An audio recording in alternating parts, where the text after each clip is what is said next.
Class 7th, Chapter 10, An Alien Hand. This chapter is based on some mission. Mission is on the Mars, means मंगल ग्रह जिसको हम बोलते हैं. ये mission किस बेस पे था? मार्स के ऊपर था कि क्या मार्स में लाइफ है या नहीं है, कोई बंदा अगर जाता है वो सरवाइव कर सकता है या नहीं कर सकता. तो यहाँ आप देख सकते हो नासा की एक टीम थी. नासा क्या है? एक national aeronautics and space administration. ये क्या है? एक स्पेस क्राफ्ट के अंदर नासा जो है वो सारी चीज़ें कंट्रोल करती है. स्पेस क्राफ्ट क्या होता है? जिसमें मिशंस कंप्लीट किए जाते हैं लाइक बियॉन्ड आवर प्लैनेट्स. मतलब हम कहाँ रहते हैं? अर्थ पर रहते हैं. जो बाकी रेस्ट ऑफ द प्लैनेट्स हैं जैसे मार्स हो गया, जुपिटर हो गया, this and that, there are so many planets. तो इसी तरीके से नासा भी किस चीज़ को कंट्रोल कर रहा था कि जो लोग मार्स पे जाते थे और वहाँ वो किस लिए गए थे कि क्या वहाँ पे जीने का कुछ साधन है या कुछ सोर्सेज हैं जिससे हम रह सकते हैं, क्या वहाँ लाइफ है, क्या हम ह्यूमन बींग्स वहाँ रह सकते हैं. तो ये सारी चीज़ें सर्च करने के लिए, ढूंढने के लिए कौन गए थे? कुछ लोग गए थे यहाँ से हमारे, और इंडिया से भी काफ़ी लोग गए थे, कुछ अमेरिकन्स भी गए थे. तो बेसिकली ये चैप्टर किस बेस्ड पे है? मार्स यानी मंगल ग्रह जो नासा के अंडर आता है. So let's start this chapter. अब इस चैप्टर में आप किसके बारे में पढ़ोगे? एक स्टोरी बताई है.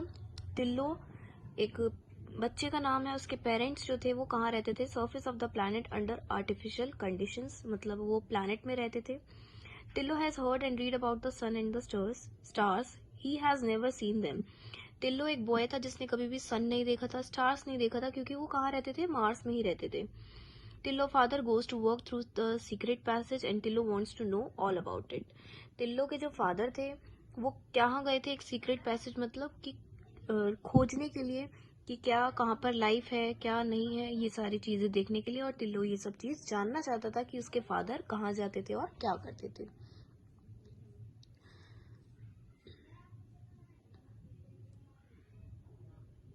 नेक्स्ट देखो. Tillo has always been anxious to go through the passage.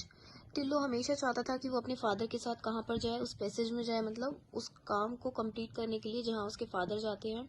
लेकिन ऐसा कभी भी अलाउड नहीं होता था. एक दिन की बात है, टिल्लो को एक चांस मिला था कि उसने क्या किया था, अपने फादर का जो सिक्योरिटी कार्ड होता है, जैसे आइडेंटिटी कार्ड्स होते हैं आप लोगों के स्कूल में, ऐसे उसके फादर का क्या था? एक सिक्योरिटी कार्ड था जिसको उसने पिक किया, मीन्स उठाया, और अपने साथ वो ले गया ताकि वो क्या कर सके? उस मिशन के बारे में जान सके कि उसके फादर एक्चुअली में जाते क्या हैं और क्या करते हैं. टिल्लो ऐसा क्यों करना चाहता था? क्योंकि उसने कभी सन नहीं देखा था, कभी स्टार्स नहीं देखे थे. तो वो ये सारी चीजें जानना चाहता था और देखना चाहता था. जैसे ही वो थोड़ा सा आगे गया, उसको पकड़ लिया गया उसके स्टाफ ने जहाँ उसके फादर काम करते थे, और वो उसको क्या कर दिया? उसको वापस भेज दिया उसकी मदर के पास. टिल्लो के फादर ने डिसाइड किया कि वो उसको हर चीज़ एक्सप्लेन करें. क्या एक्सप्लेन करना चाहते थे टिल्लो के फादर? कि यहाँ जो प्लैनेट है जहाँ हम रहते हैं, और जहाँ पर जो सरफेस ऑफ द प्लैनेट, मतलब जहाँ पे ह्यूमन बींग्स रहते हैं, वहाँ पे लाइफ नहीं है, वहाँ लोग मर जाते हैं, वहाँ ऑक्सीजन की नीड होती है, दिस एंड दैट, और टेम्परेचर जो है वो लो रहता है. तो सारी चीज़ें उसने समझाई. टिल्लो के फादर ने बताया कि उसके जो पूर्वज थे, मतलब 4 फादर्स थे, वो कहाँ गए थे? उन पर रहने गए थे. बट टाइम चेंज, अब कुछ ऐसी बात नहीं है, अब वहाँ पर रहना मुश्किल है. First the bird came extend, the animals followed, the fish also died. मतलब जितने भी एनिमल्स हैं, फिशेज हैं, वहाँ पर क्या होता है? सब मर जाते हैं, कोई भी वापस नहीं आता. कहाँ से नहीं आता? सरफेस से. मतलब अर्थ की बात हो रही है यहाँ पर. वो कहाँ रहते थे? मार्स में रहते थे. और एक फिक्टिशियस स्टोरी है जिसको बताया गया इसके द्वारा कि यहाँ पे नासा में क्या क्या चीज़ें करी गई थी, और स्पेस क्राफ्ट में या मार्स में लाइफ पॉसिबल है या फिर नहीं है. लेकिन वो जब आपस में बात करते थे टिल्लो और फादर, उनको ये लगता था कि जितने भी अर्थ पर ह्यूमन बींग्स रहते हैं, मतलब we are the human beings, तो वो कैसे रहते हैं, वो क्यों जी पाते हैं? क्योंकि उनके पास टेक्नोलॉजी है, सुपीरियर टेक्नोलॉजी है, सोलर एनर्जीज है, ये सारी चीज़ों की वजह से वो रहते हैं. टिल्लो फादर के पास उन्होंने क्या किया? एक स्पेशल ग्रुप बनाया, और उस ग्रुप की क्या रिस्पॉन्सिबिलिटी थी? कि सब चीज़ें को देखना कि कौन सी चीज़ किस तरीके से करी जाएगी, और जो उनका मिशन था ताकि वो उसको कंप्लीट कर सके. नेक्स्ट डे क्या हुआ? टिल्लो के फादर वो अपने काम पर गए. वो कंट्रोल रूम्स होते हैं जहाँ पर ये सारी चीज़ें कॉन्फ्रेंस होती है सेंट्रल ब्यूरो के अंदर, ये सारी चीज़ें थी ताकि वो बात करते हैं, और प्रेसिडेंट वगैरह जितनी भी सेंट्रल कमिटीज़ होती है वो सारी चीज़ें उनको देखी गई। And it was so because they had seen 2 space craft, उन्होंने देखा कि वहाँ पर 2 स्पेस क्राफ्ट थे, और उन्होंने ये भी देखा that they were alone in the solar system, उन्होंने देखा कि वो पूरे सोलर सिस्टम में अकेले हैं। और कॉन्फ्रेंस रूम में उनके प्रेसिडेंट से जो भी बात हुई किसके रिगार्डिंग, उनके मिशन के रिगार्डिंग। प्रेसिडेंट ने looked at his paper carefully, president जो था वो पेपर को केयरफुली देख रहा था, और कि किस तरीके से क्या काम करना है, उसके क्या ओपिनियंस हैं, वो अपनी सारी चीज़ें उससे शेयर कर रहे थे। Number 1 was in the charge of defence, he told that his reports has revealed, और उन्होंने हर चीज़ के बारे में बता दिया। इट हैड ओनली इंस्ट्रूमेंट्स, वहाँ पर कुछ इंस्ट्रूमेंट्स थे जो स्पेस क्राफ्ट को क्या कर सकते थे, डिस्ट्रॉय कर सकते, मतलब खराब कर सकते थे। नेक्स्ट देखो क्या हुआ। It was red letter then in Tillo's life, एक रेड लेटर था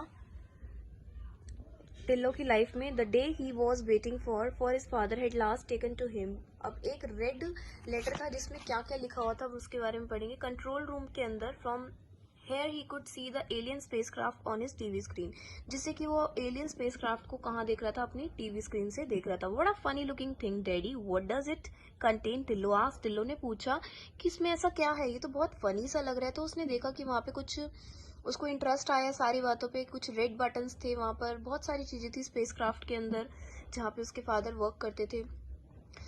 सडनली क्या हुआ, there was movement in the spacecraft, all the eyes were now glued up TV screen, सबने देखा कि टीवी स्क्रीन पे सबकी आइज थी, और एकदम से कुछ आवाज़ आई, सब डर गए कि यहाँ पर क्या हुआ, और उन्होंने फिर क्या किया, उस रेड बटन को उस पोजीशन में लेके उसको कंट्रोल किया, क्योंकि कंट्रोल रूम्स में क्या होता था, यही सारी चीज़ें सिखाई जाती थी। अब कुछ जो था वो डैमेज भी हो चुकी थी, मैकेनिकल ने सारा काम किया, लेकिन थोड़ा बहुत वहाँ पर कमी आ गई। All this was happening on the Mars, ये सारी चीज़ें कहाँ पर हो रही थी, मार्स में ही हो रही थी, मतलब मंगल ग्रह पर हो रही थी।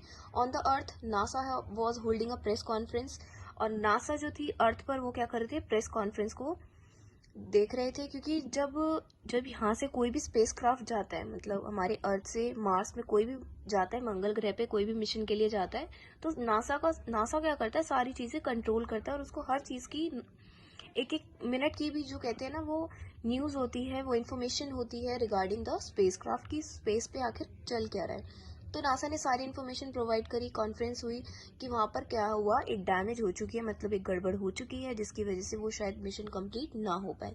Soon after this another press conference हुई, मैकेनिकल्स थे, जितना भी जो नुकसान हुआ था उन्होंने वो क्या किया, उस चीज़ को सही करने की कोशिश करी, और कोशिश करने के बाद उन्होंने कुछ सैंपल्स निकाले, और सैंपल्स निकालने के बाद उन्हें पता लगा कि soil samples were being collected, soil के कुछ सैंपल्स थे, मतलब जो मिट्टी होती है उसके कुछ सैंपल्स लिए, और सैंपल्स ने क्या बताया कि वहाँ पर मार्स के अंदर यानी मंगल ग्रह के अंदर लाइफ नहीं है, we human beings can not live on the earth, can not live on the Mars. This was the part of the earth's Viking mission, एक विकिंग मिशन का ही ये क्या था, पार्ट था। The scientist behind the mission were disappointed, they found no signs of life on Mars, अब वो इस चीज़ से नाराज भी थे, डिसअपॉइंटेड थे कि मार्स में क्या है, कोई लाइफ नहीं है, मतलब मंगल ग्रह पे कोई नहीं रह सकता, ह्यूमन बींग्स कहाँ रह सकते हैं, only on the planet that is earth.